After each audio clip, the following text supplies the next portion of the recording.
যখন শোভাযাত্রা একটা মার্চ করবে, আপনারা উদাহরণস্বরূপ যখন ইউটার্ন করবে শাহবাগ মনে করে এই পাশে আসলো, এই সাইডের রাস্তায় আসলো, মানে থানার সাইডের রাস্তাটা এই পোর্শনে যখন আসবে, আপনারা প্লিজ ডাইন সাইডের যে রাস্তাটা ওই রাস্তায় আপনারা কেউ যাবেন না। ওই রাস্তায় গেলে আপনার এটা তো দোয়েল চত্বর হয়ে যখন শহীদ মিনার হয়ে ওখান থেকে জিমনেশিয়ামের রোড দিয়ে দোয়েল চত্বর হয়ে আবার চারুকলা এসে শেষ হবে। তো আপনারা যদি ডাইন সাইডের এই যখন যাইতেছে তখন ডাইন সাইডের রাস্তা বা দোয়েল চত্বর থেকে যখন আসবে এই প্রসেশন বা এই শোভাযাত্রার এই রুটটা প্লিজ আপনারা কেউ সামনে যাবেন না, তাহলে এই প্রসেশনটা আসতে বিঘ্নিত হবে। আপনাদের কাছে আমার অনুরোধ, এবং যেনারা এই শোভাযাত্রায় যোগদান করতে আসবেন তারা যেন প্রসেশনের সামনে না যান, তাহলে মেনে চলেন, তাহলে প্রসেশনটার মার্চে সমস্যা হবে।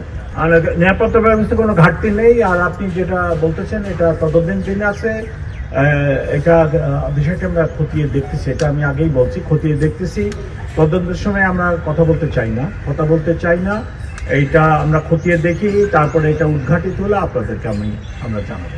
না ওটা আমরা পরে বলবো, আমরা ওটাও দেখতেছি যে আমাদের নিরাপত্তা ব্যবস্থা কোনো গলত আছে না, ওটা আমরা এটা বলবো, পরে বলবো। আমরা আগে কাজটা করে নিই, তারপরে বলবো।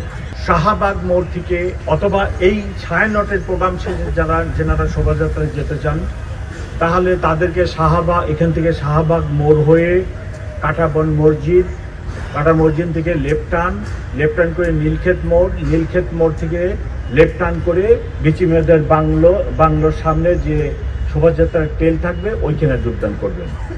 কেউ যদি ফার্মগেট থেকে আসেন তাহলে তাকে ফার্মগেট সোনারগাঁ ক্রসিংয়ে এসে ওখানে স্লাইড রাইট টার্ন করে হাতিরপুল হয়ে কাঁটাবন হয়ে একই রুটে বিচি মেয়েদের বাংলোর সামনে ট্রেলে যোগদান করবেন।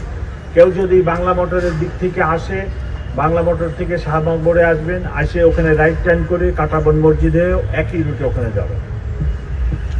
পলাশির দিকে থেকে আসলে পলাশির মোড়ে হয়ে আসবেন, চাঙ্কাপুল থেকে আসলে খোলা রোড ওই দিক দিয়ে পলাশির মোড় হয়ে নীলক্ষেত মোড়ে এসে রাইট টার্ন করে বিসি মেয়েদের বাংলোর ওখানে যে ট্রেন ওইখানে যোগদান করবেন।